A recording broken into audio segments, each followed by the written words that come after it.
Song Pokang explains that Jindao City is small and only a few thousand people are enough to defend it. Since attacking by force is difficult, he believes it is better to circle around and strike Shuofang City instead, cutting off their supply route. He also warns that a soldier never tires of deceit. Even if Cheng Dalei mobilizes his troops, there may still be other plots hidden behind the movement, so they must stay cautious. The officials then report that the next supply of grain and grass may not be enough and will take time to prepare. Right now, they only have enough grain for 50,000 people, so the question becomes how to deploy their troops. In the end, Lu Luo is ordered to lead an army of 100,000 and march out to conquer Jindao City in 10 days. At the same time, Lubu Fengxian receives an order to lead 20,000 soldiers and guard Wuwei City. When Kui Shang makes this decision, Song Pokang simply drinks tea in silence. No one knows what is going through his mind. A few days later, outside Jindao City near the Qinchuan River, carts are already lined up along the riverbank. Niu Niu lifts massive sacks of grain over her head with ease, leaving the villagers watching in awe. Soon, a scout rushes over with a report. The Liangzhou army has made a large-scale mobilization just as expected, and they are preparing to attack Jindao City in full force.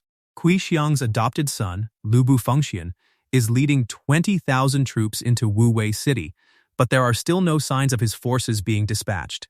Cheng Dalei immediately focuses on the troop numbers. The scout reports that around 100,000 soldiers have been mobilized, creating a 10-to-1 difference compared to their own army.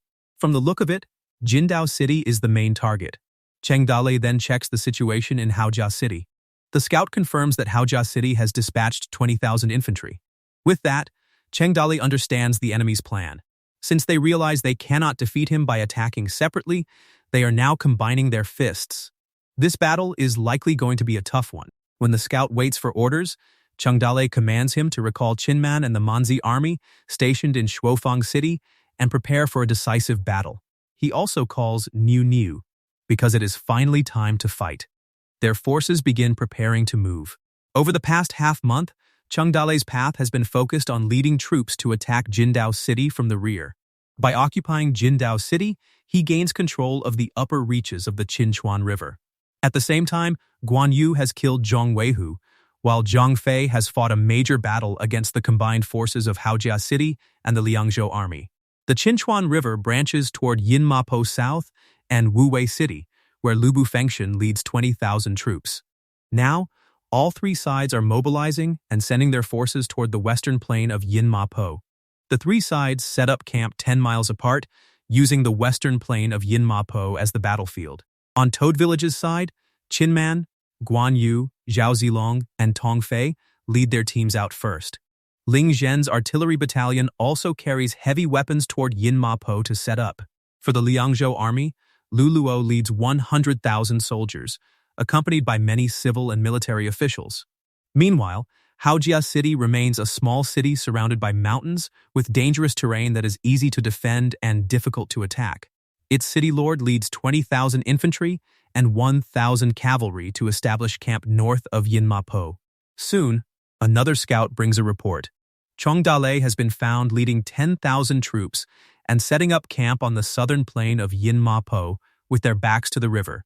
The city lord of Haojia City realizes that Cheng Dalei truly intends to fight a frontal battle at Yinmapo. Toad Village only has half their number, but the battle is still expected to be fierce. He then checks the situation on Liangzhou City's side. The scout reports that Lu Luo's Liangzhou army has already reached 30,000 and set up camp near Hutou Ling. However, that is not all.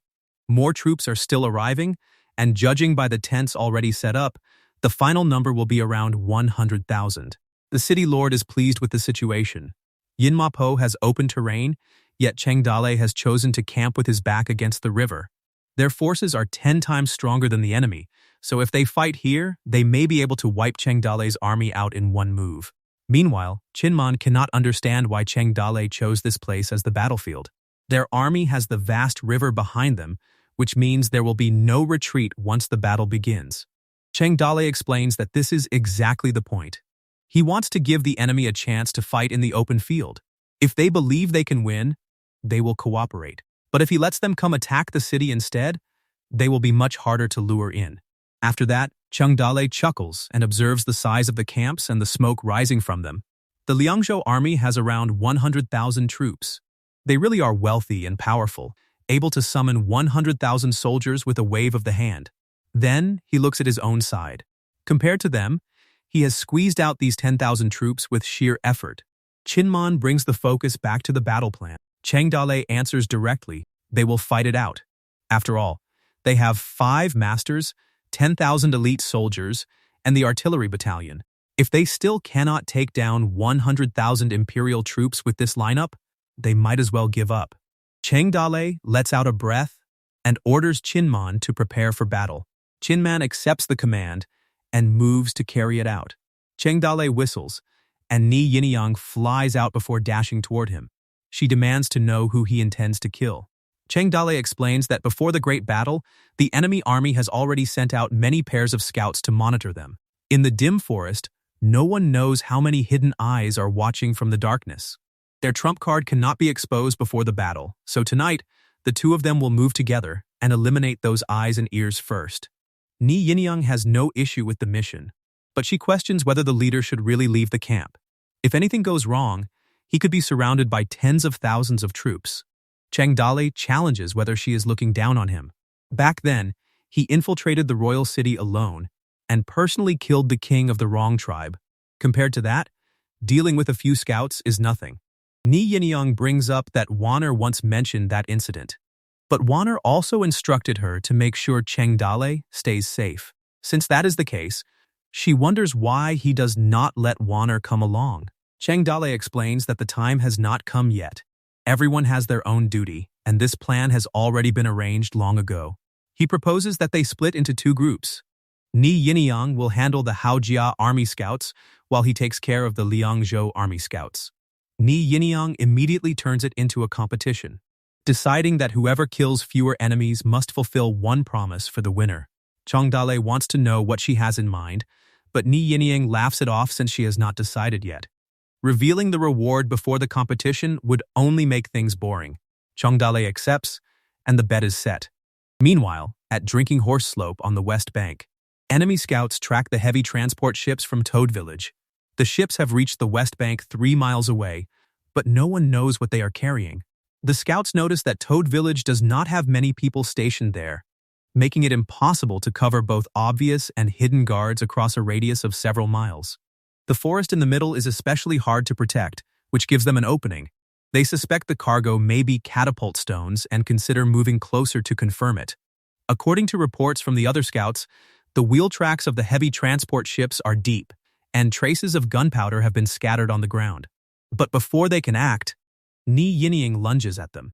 The enemy scouts freeze. Her blades cut through the guards with clean precision, and she disposes of them in no time.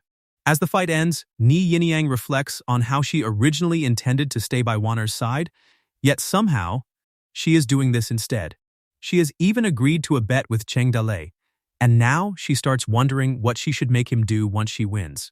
At the same time, Cheng Dalei's operation proceeds just as smoothly. He eliminates the scouts one after another, and blood drips onto the ground. After the grain battle, Liangzhou logically should not be able to gather enough grain and grass for 100,000 people in such a short time. Cheng Dalei infiltrates before the battle to estimate the enemy's actual numbers. But when the army moves, the commotion is massive. Smoke billows everywhere, and flags fly across the field. He decides to get closer. From his observation, the outer camps of the Liangzhou army are arranged in a square formation, forming the outer perimeter of their defense. Those areas are densely packed with soldiers, but the inner camps are strangely sparse. That immediately feels wrong. For an army claiming to have 100,000 troops, the camp simply does not hold enough people. The next morning, Cheng Dalei rushes back, gathers the generals, and begins discussing the battle plan. Their current objective is to secure Jindao and open the most important node of the Qinchuan River. If they advance, they can use cannons to attack Liangzhou City directly. If they retreat, the main force can defend Jindao City and slowly push forward from there. However, the Liangzhou army inside the city has not truly been crippled yet. In this battle, Cheng Dalei intends to deploy cannons on a large scale and make the enemy bleed hard. At the same time, Their own front line is getting longer. The main force of Shuofang City has already been transferred, so if the enemy has another target, it must be Shuofang City behind them. That city still holds a large amount of grain and gunpowder. If it falls, Toad Village's forces will be attacked from both sides, leaving Jindao City isolated and helpless. Worse, they will lose control of the Qinchuan River channel, while the main force's retreat path and grain route will be cut off. Qinman considers leading troops back to defend, but Cheng Dalei rejects the idea. They already have too few people, and retreating will not be easy with the main force backed against the river. Since the bow has already been drawn, there is no turning back. The battle has begun, so they must continue according to the original plan and move into the next step as soon as possible. At that moment, Ni Yinyang enters the tent and questions when the leader returned. Cheng Dalei explains that the autumn night dew was too heavy, so he came back early. Then he checks whether her operation succeeded. Ni Yinyang confirms that she did not disappoint him. In total, she killed 73 enemy scouts. Cheng Dalei approves the result. Combined with his side, they have eliminated nearly 100 enemies. Ni Yinyang declares that Cheng Dalei has lost, so he must agree to one condition. Cheng Dalei accepts without hesitation, but immediately shifts the matter to something more urgent. He explains that this concerns the life and death of an entire city. Since Ni Yinyang is the only one free enough and fast enough to move right now, he orders her to deliver an urgent letter directly to Zhang Fei in Shuofang City. Ni Yinyang accepts the task. After that, Qinman brings up the tokens. Cheng Dalei orders them to send people to the Haojia army, because this is the perfect chance to crush the enemy's arrogance. Later, inside the Haojia army camp, the city lord erupts after learning that 97 scouts were killed overnight. The closest point of attack was only 50 steps from the camp, yet no one reacted at all. He snaps that if the enemy had aimed for him last night, his head would already be gone, then curses his men as useless, deaf, and blind. At that moment, a scout reports that Commander Lu Luo has issued an order. At dawn tomorrow, they will launch a general attack. The Haojia army will serve as the vanguard, while Lu Luo's forces will flank from the side and support them. The city lord immediately approves the plan and orders everyone to prepare for battle. He intends to break through the Toad army that very day and take Cheng Dalei's head as a trophy. As morning arrives, a villager blows a massive horn. Soon, tens of thousands of soldiers gather across the Drinkhorse slope plain. Flags fill the battlefield, war drums roar, and the scale of the battle becomes impossible to ignore. Cheng Dalei recognizes that this is a battlefield of tens of thousands, with dozens of infantry formations alone. Meanwhile, the Haojia soldiers roar that Haojia must win. The First Army advances, the front infantry forms a square formation, and the Third Army moves into rank as the battlefield begins to tighten. A deputy analyzes the terrain and explains that once the Toad Army retreats, the Qinchuan River will be behind them. As long as the Liangzhou Army charges from the south in a special formation and breaks through the Toad Fort's formation, victory should be guaranteed. Still, the setup feels strange. Cheng Dalei is not forced into this battlefield, and this does not seem like his main ground, which means he is likely hiding a bigger trump card. The city lord dismisses the concern. This time, they are only the vanguard, while the true main force is the 100,000 troops of the Liangzhou army. He observes that the Toad Fort has fewer soldiers, but their troops are disciplined and protected by iron armor. Because of that, he plans to rely on numerical advantage and rotate cavalry attacks. On the Toad Army's side, Fan Lihua urges Cheng Dalei to give the order. Cheng Dalei stops her from rushing. He explains that an open battlefield like this only happens when both sides are willing to fight, so they should let the enemy attack first and lure them in. In a battle involving tens of thousands, he intends to smash them head-on and break their bones and sinews. Soon, the city lord orders all generals to prepare for the assault. The trapped formation will charge first, while cavalry on the left and right wings will flank. Although the city lord of Haojia City still has some doubts, he resolutely gives the order. Cheng Dalei announces that the enemy is coming and commands his side to prepare for battle. He places the Qin army as the vanguard and orders them to use heavy armored soldiers to block the infantry square formation. Then he orders Guan Yu and Li Hua to lead the flank cavalry into position. The three accept the command. The trapped formation begins the first attack. It is made up of the most elite veterans, and they receive the best equipment, food, and clothing. The city lord drives them forward, declaring that some of the enemy may still be carrying life-saving money in their arms. With the charge gaining momentum, he orders them to advance without retreat, making the will of the trapped formation clear. They would rather die than suffer dishonor. Qin Man commands the Qin army to prepare. Swords are drawn, shields are raised, and the troops ready themselves to kill the enemy with righteous courage in their chests. The villagers roar for the big boss, chanting their loyalty to Toad and declaring that their army will win. Then both sides collide like two raging rivers crashing together across the plain. The front lines meet in a single brutal line, and screams mix with the roar of killing. The soldiers surge forward. The villagers hold the line, raise their shields, and order the spearmen to follow up in support of the heavy armored troops at the front. Blades clash across the chaotic battlefield. The commander orders rotation tactics. One team retreats and rotates out, while two more teams move forward to take their place. He then announces a heavy reward for anyone who kills a heavy armored soldier, but warns that the disciplinary team will execute anyone who retreats even half a step. Wave after wave of infantry crashes into the Toad army's heavy defenses. Like waves striking reefs, they continue smashing against the fortified line, trying to break through by force. Qin Man commands his brothers to follow his orders and shift formation into groups of 50. The heavy armored soldiers raise their shields at the front, while the spearmen support them from behind. The villagers immediately confirm the order. On both flanks, the cavalry from both sides charge straight into each other, crashing together in a brutal melee. At the same time, Fan Liwa and Guan Yu lead their cavalry into the enemy flanks, cutting through them and leaving a trail of death behind. The battle grows even more intense as killing cries roar across the sky. Arrows rain down over the battlefield, and soldiers fall one after another.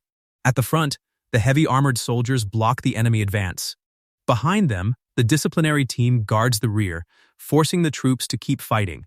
With the cavalry locked in battle on both sides, the entire battlefield falls into a stalemate, and neither army can gain a clear advantage. Orders, battle cries, clashing weapons, blades cutting into flesh, screams, and the thunder of horse hooves all blend into one chaotic roar. But by the time the noise reaches Cheng Dalei, all he hears is a violent buzzing sound. Looking over the situation, Cheng Dalei realizes the heavy armored soldiers have no choice but to keep advancing by replacing one group of troops with another. With the enemy locked in place, he declares that the time is right and orders the artillery battalion to enter the battle. He demands the Italian cannons and commands them to support the frontline infantry. The villagers receive the order as the signal drums begin to thunder. Word quickly spreads that the big boss has ordered the artillery battalion to enter the battlefield. Ling Zhen immediately takes command and orders the artillery battalion to bring out the cannons. The villagers reveal the cannons and prepare them for battle. Ling Zhen commands them to raise the cannons to 60 degrees and load the gunpowder. His target is the enemy infantry positioned on the rear flank. The artillery stands ready. Ling Zhen gives the order to prepare, then commands them to fire. The cannons roar, and the massive recoil even makes the cannons jump backward. In an instant, the sound of artillery drowns out every other noise on the battlefield. The cannonballs fly over the front line and crash toward the rear flank of the heavy armored army. The stalemate is torn apart mercilessly, as if the battlefield itself is being split open. Flesh, broken bones, and entrails scatter across the ground. After passing straight through one soldier, an iron bullet slams into the mud. More than 10 cannonballs tear through the endless army like a violent gust sweeping across a field of wheat. Men and horses collapse in waves, and casualties spread everywhere. The soldiers' fear explodes as terror spreads through the formation like a plague. After the first volley ends, the battlefield seems to calm for a moment. The surviving soldiers are shaken, calling it Cheng Dalei's heavenly thunder. The attack flies straight over the battle line and strikes the troops in the rear, leaving them completely exposed. Then, the same drumbeat sounds again. Panic spreads instantly. The soldiers realize the cannons are coming again, and the command to retreat in columns turns into desperate screams. Ling Zhen orders the first team to withdraw and clean the barrels, then commands the second team to load the cannonballs. Once the next round is ready, he orders them to fire. The cannonballs land again. Anyone hit is blown apart directly, turning into blood mist in the air. Panic-stricken cries echo across the battlefield as cannonballs fall among blood, gore, and broken bones. No one knows when the next strike of heavenly thunder will fall on their head. Blood mist and gunpowder smoke fill the battlefield. In front of them are the unbreakable heavy armored soldiers. On both sides, the cavalry continues fighting. Behind them are their own comrades and the disciplinary team. There is no way forward and no way back. The soldiers begin screaming in shock and terror. With nowhere else to go, they can only flee backward. That fear spreads through the army like a plague. Severed limbs, torn flesh, cries of pain, screams, and blood stain the green grass. Once the cannons enter the battle, the entire battlefield turns into a true hellscape for an army of tens of thousands. Ling Zhen continues commanding them to fire. The cannonballs rain down across the plains, erupting into deadly blasts and carving out a path of destruction. Again and again, Ling Zhen orders them to fire. The continuous bombardment causes massive casualties. Smoke billows across the battlefield, hiding everything except the heart-wrenching screams of the dying soldiers. Under this bloody carnage where death can fall at any moment, the infantry of Haojia City finally can no longer hold on. The commander immediately orders the soldiers to hold formation, but the line is already collapsing. Some soldiers cry for the others to stop pushing, while others scream in pain as the pressure crushes through the ranks. At the same time, the villagers keep issuing brutal orders. The heavy armored soldiers are commanded to form a defensive line and hold the enemy back, while the shield troops and spearmen are ordered to work together, stab the enemy down, and kill without hesitation. The execution squad is called in, the troops are forbidden from retreating, and the reserves are pushed forward to join the slaughter. Panic spreads through the Haojia City army as soldiers realize the Toad Fort forces are attacking from both sides. They wonder where their cavalry has gone, cry that they are being surrounded, and warn that enemies are everywhere. Some try to cut through the encirclement, while others fear what will happen if the situation continues. The battlefield turns into complete chaos. Soldiers shout for others to move aside and run toward the sides, only to be cut down as they flee.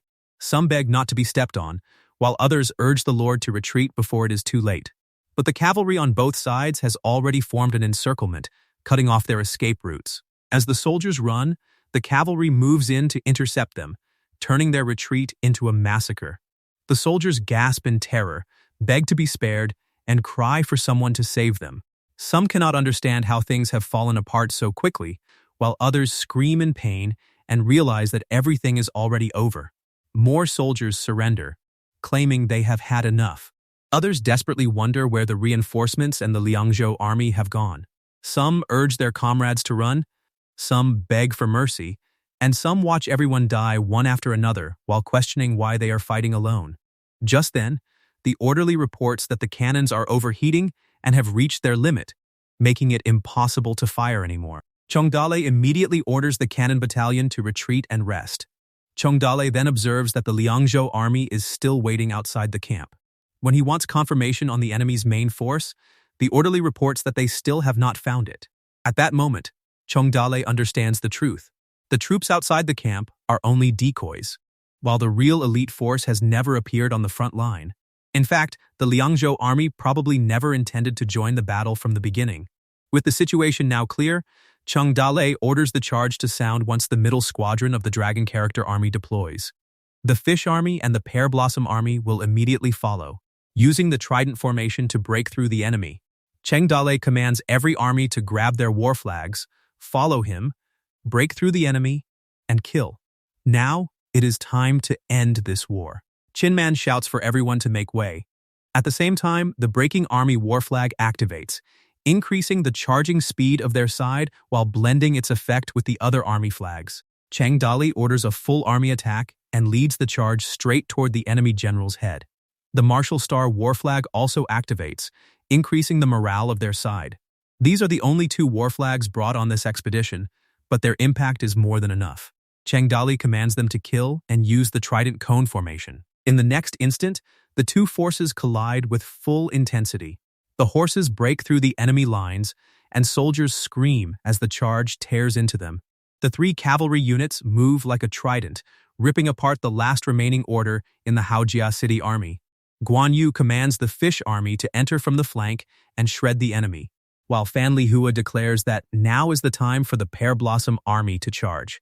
The cavalry crashes directly into the enemy, and the screams of the soldiers spread across the battlefield. Watching everything unfold, the city lord realizes these are Toad Fort's true trump cards, never before seen weapons and tactics. Ever since his troops were bombed from the rear, he understands that Toad Fort has possessed this weapon all along. The roar is deafening. Against such overwhelming violence, it feels no different from a natural disaster descending on them. His soldiers are completely caught off guard by the sudden heavenly thunder from hundreds of meters away. None of them know how to respond. Even worse, the city lord realizes that his orders can no longer reach the front line. He has completely lost command. All he can do is watch helplessly as his soldiers are swallowed by the chaotic battlefield. No matter how long he watches, there is nothing he can do. At last, the city lord cries that it is over. Completely over. His deputy brings up their support and the Liangzhou army's deployment, causing the city lord to gasp sharply. He demands to know where the 100,000 Liangzhou troops are, the same troops that were supposed to attack from the flank. Then he notices what they are actually doing. The Liangzhou army is retreating back into the camp and preparing to run. The city lord cannot accept it. They are the ones who made him lead the charge. Yet now they are abandoning him. Furious, he curses them and realizes that Haojia City has been betrayed by the people of Liangzhou City. This battle has been a lost cause from the start. He and the 20,000 Haojia soldiers were nothing more than disposable pawns. The Liangzhou army never intended to follow the original plan. Luluo must have another sinister scheme, but a pawn has no right to know the mind of the person moving the pieces. The deputy presses him on what they should do now. The city lord orders them to return to Haojia City. He no longer cares how the battle continues, because he is done. When the deputy urges him to issue the retreat order, the city lord snaps that there are no military orders left to give, because they are no longer needed. Soon, the soldiers realize their lord has escaped. They cry that if the lord has fled, there is no reason for them to keep fighting. Some beg him to wait, others plead not to be left behind, and many call out for him in panic. With the lord fleeing the battlefield, his subordinates follow the flag and run after him. And just like that, the battle ends in retreat. Niu swings the massive axe with full force and hurls it toward the retreating army. The weapon slices straight through the army banner, tearing apart the symbol of Haojia before embedding itself into a rock and narrowly missing the soldiers' heads. With that, the Haojia army completely collapses and flees in panic. Smoke from the cannons lingers over the battlefield for a long time, covering the entire plain in a heavy mist. Even though the sky is clear, it feels as if dark clouds have swallowed the land. Meanwhile, Niu simply chews on her food. Qinman reports their great victory to Cheng Dalei. Since the cannons have been deployed on the battlefield for the first time, their effect against dense infantry formations is devastating. Each cannon blast kills several soldiers, sometimes even dozens at once, instantly destroying the balance of the battle. In the end, their side kills and captures countless enemies, while each unit only suffers a few hundred losses, with total casualties reaching 1,000 or more. Cheng Dalei listens to the results, but he cannot feel happy about it. Dark red blood runs through the sand, and the grass is covered with corpses and half-dead wounded soldiers. Cheng Dalei orders them to clean up the battlefield, but Qinman notices something is wrong with him. The battlefield is a complete mess. Discarded weapons, torn flags, severed limbs, and internal organs are scattered everywhere. Cheng Dalei sighs and admits he is fine, then points out that the original color of the grass can no longer be seen. He turns to Qinman and reflects on how he once wondered why the wrong tribe could wreak havoc across the empire for months without being stopped. Now, the scene before him feels almost the same. This time, they are the ones who look like the invading wrong tribe. Cheng Dalei then remarks that the Kuixiang gang truly did not hesitate to dig holes for their own teammates. Qinman responds that their positions are different, and a soldier's duty is to obey orders. Since those men died on the battlefield, their deaths are only natural. Even though they call themselves the righteous army, everyone understands that war is never truly just. Justice and slogans are easy to shout, but carrying that burden is as heavy as a rock. Cheng Dalei ends the topic. They still have to fight, and killing the enemy is better than being killed by them. He orders all prisoners to be taken back to Toad Village because the autumn harvest has arrived, and they are short on manpower. Qinman accepts the order. Just then, a scout rushes in and reports an emergency from Shuofeng City. While the Haojia soldiers were fighting them, Lu Luo split off 50,000 troops, marched around to the rear, and attacked the undefended Shuofang city. The scout adds that General Zhang Fei, who is still recovering from his injuries, has already retreated. Cheng Dalei immediately understands the situation. He knew those bastards would never sit still. Qinman presses for their next move, and Cheng Dalei orders a retreat. They are going back. Cheng Dalei gives up chasing the fleeing soldiers, allowing thousands of defeated troops to escape back to Haojia City. To prevent the 50,000 troops in the rear from launching a surprise attack, Qinman leads the army and the cannon battalion to guard Jindao City. Meanwhile, Cheng Dalei and the other generals take the main army and head straight for Shuofang City. Soon, the city appears in the distance, its flag fluttering in the wind. Inside Shuofang City, soldiers scramble to tighten the defenses, watch for assassins, assign the first and second teams to their positions, count the supplies, and search for the granary. They also look for the gunpowder depot, only to discover that it has already been emptied. With the depot cleared out, they focus on finding the city's remaining grain as quickly as possible. Inside the castle, Lu Luo declares that Cheng Dalei is only a brute, not a true warrior, while he himself understands how to use tricks. On the battlefield, strategy wins, not brute force. His advisors immediately flatter his strategy and compare Cheng Dalei to an autumn grasshopper that cannot keep jumping for long. At that moment, a messenger suddenly enters with urgent news for the lords. The Haojia army has been defeated. Their losses are heavy, and only a few thousand broken soldiers have fled back to Haojia City. City Lord Hao Shen has also sent an urgent letter demanding to know why they ran away. The room falls silent. After all, they left the Haojia army behind to face Cheng Dalei's main force alone. In other words, they have practically sold out Haojia City. Lu Luo only grunts. He expected Haojia's defeat, but he did not expect Cheng Dalei's ferocity to be this strong. The advisors urge Lord Lu not to be surprised. Since Cheng Dalei already knows Shuofang City has been taken, his fury is only natural, and crushing the Haojia army makes sense. Some of them even laugh at how everyone always called the Haojia army weak, but none of them expected it to be this pathetic. 20,000 soldiers against 10,000 still got routed without lasting a single day. Another advisor argues that the Haojia soldiers are still valiant, so Cheng Dalei must have suffered heavy casualties as well. More importantly, they have already captured Shuofang City and cut off Cheng Dalei's supply route. With 100,000 troops attacking from both sides, they believe they can capture the bandits and eliminate the threat completely. In their eyes, Haojia City's sacrifice has meaning. The room fills with laughter and joy, and they even decide that once Cheng Dalei is eliminated, Haojia City should be properly rewarded. But then, a panicked scout suddenly rushes in with another report. Cheng Dalei is leading a large force toward Shuofang City, and they are already only 50 li away.